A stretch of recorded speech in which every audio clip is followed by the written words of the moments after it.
Hello. Welcome to today's Life with Herpes Live. I am Alexandra Harbushka. I'm the host of Life with Herpes.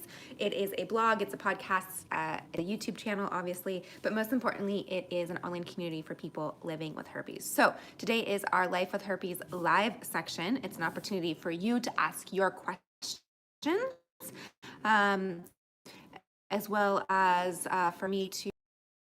So anyways, what you can do, I'm trying to get more light. I don't know, is that better? I probably should have put makeup on. Hi, Rebecca, how are you? Probably should have put makeup on. I look really tired.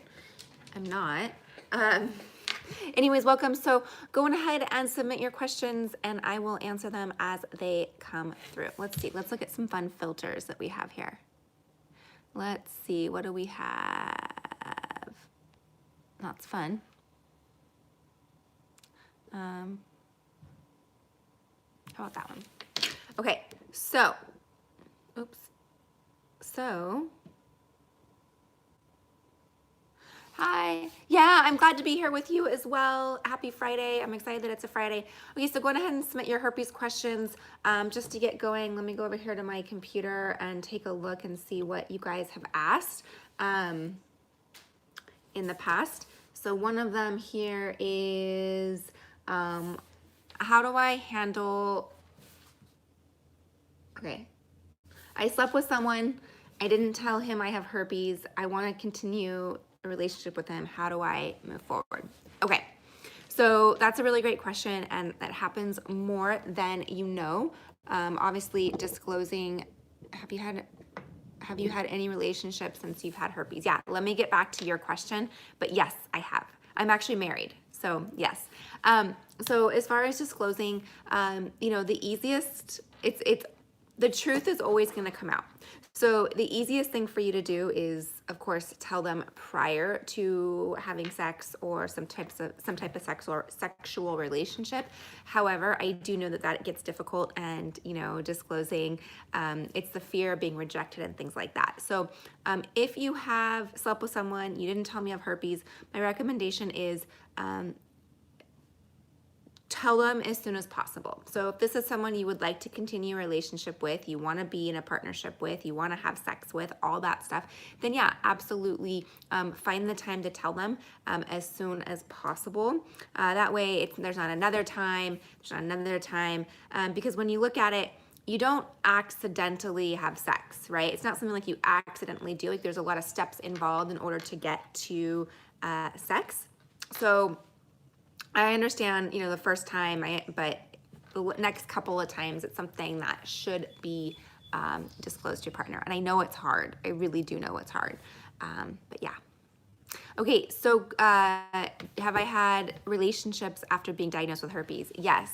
Hi there. Yes, I have. So when I was diagnosed with herpes, I was in a relationship. Then I moved on from that relationship. I dated a bunch of different men. I had fun. I went out. I did not say no to a date. I want to make that clear. Dating does not mean sleeping with. So I dated a lot of men. I didn't sleep with a lot of men. Not that I'm saying that's right or wrong, but a lot of times we get the idea of like, oh, we're dating a lot of people. That doesn't mean sleeping, right? So I went out with a lot of people. I had fun.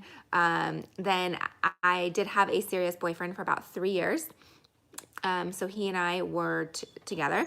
And then after that, I was with my husband. So we dated and we've been together for about 4.5 years. So both the ex-boyfriend and my husband do not have herpes.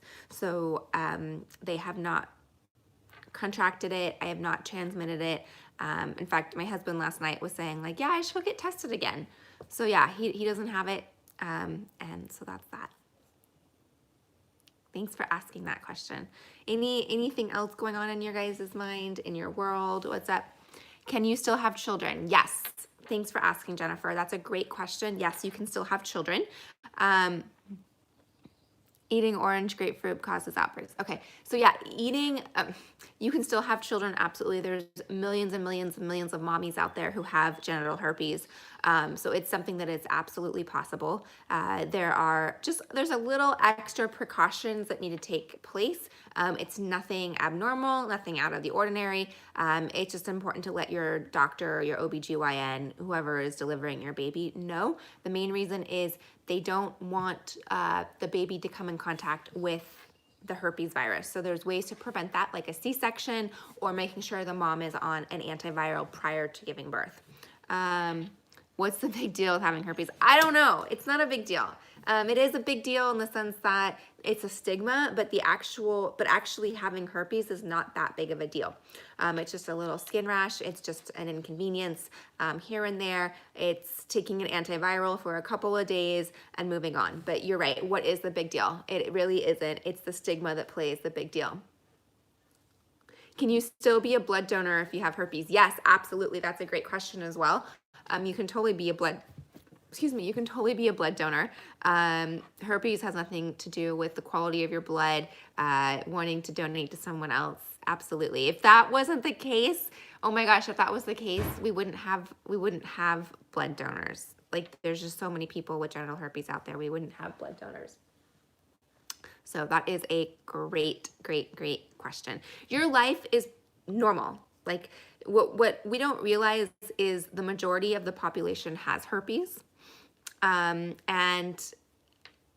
it's a pretty good bet. I don't have statistics on this or anything like that, but it's a pretty good bet that everybody's come into contact with herpes at some point in their life. So whether you've kissed somebody that has herpes, whether your grandparents had herpes and kissed you as a child, whether, oh yeah, I'll answer your grapefruit question again. Thanks for asking. So we've all come into contact with people with herpes. Is herpes like chickenpox? It's a cousin. It's a cousin virus, so the viruses are in the same family. It is different. The chickenpox virus is a little bit different. It then can cause shingles. The herpes virus just causes herpes. It just causes a skin rash in a small cluster, where the chickenpox can be throughout your body. But yeah, it's the same thing. So so you asked, can citrus create outbreaks? Can it, like you said, grapefruit and orange, can it increase outbreaks? No, not too much. I consume daily. I consume lemons and I consume a lot of citrus throughout the day. It is, lots of powerful vitamins in there for you, but no, it shouldn't increase the chance of getting an outbreak. Have I ever dated anyone that wasn't okay with having herpes? No, I didn't. That's not been an issue. Either it's because I didn't want to date them, or we just weren't into each other. Why has herpes become a sexually transmitted disease? Yeah, so I've never had an issue with somebody having herpes and dating and not wanting to be with me. There were plenty of people that still wanted to be with me even though I had herpes. Can you get herpes by touching random objects in the public or at home?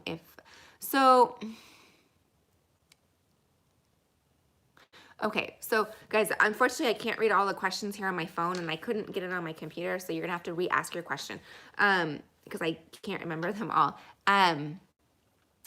But now I forgot my most recent question that you guys asked. Oh no. Let's see. Can you guys re-ask your question? I'm really sorry. It just like went over my head. I'm trying to get it all out. Just copy paste it.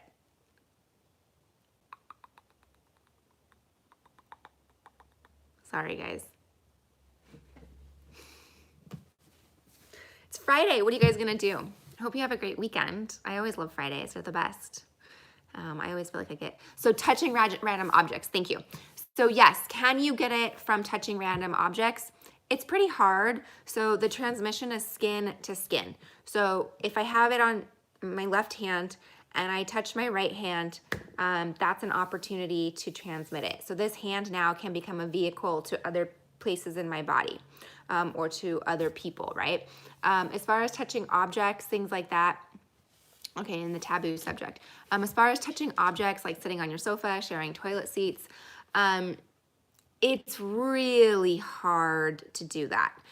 It's really, really, really difficult. I would not worry about public places. I would not worry about the toilet seat. If the person has an active outbreak, like an active lesion, and it happens to be on a part of your skin that touches the toilet seat, Still difficult, but it would be difficult unless you like sat right down right after. It's like back to back.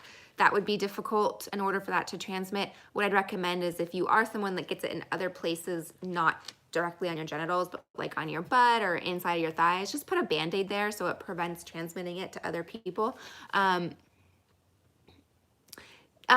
You know what? I don't know how long the virus lasts on your hands. I'm really not sure how long it lasts on surfaces. It can last on things like lipstick. It can last on things like chapstick. It can last, but it is hard. You know, so I think one of your main concerns is like if you go touch a doorknob in a public restroom and somebody has genital herpes and they didn't wash their hands and they touch the doorknob. The way I look at that is we touch doorknobs all day long. We touch surfaces all day long. There's germs, there's bacteria, there's viruses on all these germs all day long. The virus itself really likes skin to skin transmission. So does that help answer your question? I know it's not like a yes and a no, but I hope that helps answer your question. So why is herpes such a taboo? It's the stigma. It's the stigma that was put into place in the 80s that was basically the medical companies wanted us to feel like we're suffering, so therefore we would need the antiviral. The antiviral is awesome. I'm a huge fan of the antiviral. I think what the pharmaceutical companies have created is awesome, but they did a really good job of creating a stigma and making us feel like we are lepers, we're awful, and in order for us to continue to have a healthy, normal, beautiful life, relationships, in order for people to love us, all of that, it would have to be in order for us to take that antiviral. Then we would be safe and clean. Does chafing creams help with outbreaks? Personally, I've never tried the chafing creams. I don't know from personal experience. What I'd recommend though, if you're looking for a cream or an ointment, you're welcome. What I'd recommend for a cream or an ointment, I'd recommend using coconut oil. I think that's the best. It's natural. Okay, I'll answer your question, Jamal. Yeah, so the best thing I would use is coconut oil, maybe even put a little essential oil on there. Like I said, I've never tried chafing creams. My personal opinion, the less things added to a cream, better. And coconut oil is super cheap and it's an antiviral. So Jamal asked, he has herpes. He was tested. He's never had an outbreak. How is this possible? How does he know where it is? So Jamal, okay, honey, that sounds great. Try it. All these things are natural and they are really helpful. Back to not knowing if, how, where, what. So the best thing for you to do if you've been diagnosed, you want to find out which virus. Is it HSV1 or HSV2? That just lets you know which strain. It doesn't really mean that, it doesn't really help or hurt. You're still going to get outbreaks. You're still going to have it, but it's just good to know what strain so that you can potentially pass it to, not pass it to other people or not worry like if you both have the same strain. So the only way for you to know where your outbreak is when you have one. Unfortunately, there's no blood test for you to actually say like you have the blood test and it's like, oh, you have HSV1. It doesn't mean that it's oral. It could be genital as well. So the only way for you to really know is to have an outbreak. So unfortunately, that's difficult to answer. Unless you do have an outbreak, then you can have it swabbed in the location and they can tell you that. So I hope that helps answer your question. There was a next question on the antiviral. Can you have sex using a condom? All that. So here's the thing. It cuts down the transmission rate by 48%. So if you take Valtrex daily, do you still have to use a condom? Okay, I'll get to that. So yeah, if you are on the daily antiviral, it reduces the transmission by 48%. Okay, so that's a significant reduction. And the reason why that is it reduces outbreaks and it also reduces viral shedding. Using a condom reduces the transmission between 30 to 50%. So that's also a significant way in preventing outbreaks. It's great. There's ways to prevent it. So if you use them both together, you're really doing the best you can possibly do to prevent transmissions. Now, I know, of course, you're like, if I'm on the antiviral, do I still need to use a condom? That's going to be up to you and your partner. So that's going to be up to you and your partner regardless of herpes, right? Do you still need to use a condom? It's up to you and your partner. So see what your partner feels comfortable with, what he or she is what they feel comfortable with. Let them know the statistics. Let them know that a condom reduces it between 30 and 50%, and the antiviral is 48%. So let them know what you think. Now let me pull up my statistics over here. I do have some statistics with how common it is to transmit herpes without using any protection, without using a condom, things like that. So let me just pull up my stats right here. So a herpes male to a non-herpes female, with no condom, no antiviral, no outbreak, the transmission rate is 4%. Herpes female to non-herpes male, excuse me. Erase what I just said. Herpes male to non-herpes female. Do I ever think this conversation is pointless and ridiculous? I'll answer that in a second. So herpes male to non-herpes female, it's a 10% chance of transmission. For a female with herpes to a male non-herpes, it's 4%. So they're pretty low. They're pretty low, but it still happens. 70% of transmissions occur without an outbreak. So that's also how majority of us probably ended up with it, is our partner did not have an outbreak. Do I ever think the conversation is pointless? No, I don't think it's pointless, because not enough people know what herpes really is, and that there really is, it's just a skin rash. It's just a bump. It's just a blister. It's just something that's annoying for a couple of days is all it is. Unfortunately, it became sexually transmitted or deemed sexually transmitted because of the area that the herpes virus likes to live in. It's not the act of having sex that causes it, right? It's just where the virus likes to live. So if this virus liked to live on our elbow, it would not be considered an STD, right? It would be considered like an elbow disease. I don't know. It's just the location in which it's located is why it's considered an STD. Majority of us have it or have been exposed to it. And so, yeah, I do get frustrated a lot of times. That's like, oh, it's not that big of a deal, but I understand how it is such a big deal because of the stigma and how you feel your life is over and ruined. Do you think it's a woman thing, the stigma, or getting herpes? More women have herpes, so 25% of women have herpes and 20% of men have herpes. More women do have herpes just based on our anatomy and the way that we are exposed during sexual activities. But do I think it's a woman's thing? Not necessarily. I think the stigma is there for both, and it's really the fear of rejection or not finding love is what it boils down to. It's not so much having the rash, it's the fear of not having somebody with you by your side. I also want to chime in here and talk about the Secret Society. If you guys have not heard about it, joined it, or anything like that, I highly, highly, highly recommend it. It is a beautiful place for people like us living with genital herpes. It is an online secret community that is filled with hundreds of people that, like I just said, that we share, we educate each other, we laugh, we cry, we do live group sessions within the community, and it really is a beautiful place. So it's another opportunity for you to meet people with herpes, as well as communicate, chat, do video chats with me and other members. So if you have not joined, go to lifewithherpes.com/secret society. Oh, good. I'm glad that it's helpful. Thanks, Jasmine. I'm glad that it is. I love doing it. It's a privilege to do it. So thank you. MRSA is a skin disorder too. I'm not familiar with that one.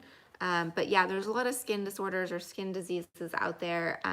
Really, if you look at it, we are filled with viruses. The next person's filled with viruses. The next person's filled with viruses. Some are awful, some are not, some are no big deal. And I would personally put herpes in the no big deal. Okay, so what? You get a blister. It's That's what it is. I understand that it's embarrassing. I understand that it's like shocking, and we feel like our life's over. But all it is just a little blister. If there are any women who have agents, please look me up on Facebook. I really like to have someone to talk to and know my YouTube name. Oh yeah, definitely connect. Also join our secret society. There's lots of people there that can chat with you. Why are some stigmatized? It's all about sex. It's all about the taboo of sex. It's all about not talking about sex. It's all about making sex bad, and punishing us for having sex or punishing us for pleasure, something like that. So that's why the stigma is there. All right, my friends, I look forward to seeing you next week. Thank you for joining me today. As always, it is my greatest privilege to be here with you, spend time. Can some of us carry the virus? Yes, we can carry the virus and we can be asymptomatic. So to answer your question, yeah, you can have the virus and never have outbreaks. And that's why so many people, 80% of the people with the herpes virus don't know they have it. And so they're actually transmitting it, not knowing that they actually have it. So yeah, another quick question, go for it. And thanks for the thumbs up, guys. I love it. If you haven't subscribed to the show, go on ahead and subscribe to the show as well. Come say hi. Subscribe so you know when I'm up. I'll keep going. So go to lifewithherpes.com. Oh, you're welcome. Not sure if you've done this before, but have you?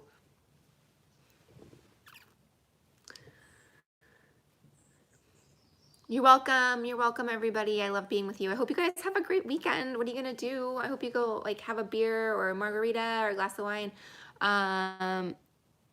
Have I thought about doing a live Q&A with the hubby? Yeah, absolutely. Bill's been on a couple of times. It's hard to get him during the week because he is at work, but maybe we could do it on a Saturday. Bill's also been on some of the YouTube videos. So I have my hair in pigtails today. So you can view those as well. Yes, thank you. I look forward to being here with you guys. My little Pippi Longstocking look today. Yeah, I'll see you all soon next week. I'll talk to Bill about doing a live Q&A. And as always, stay tuned. Say hello.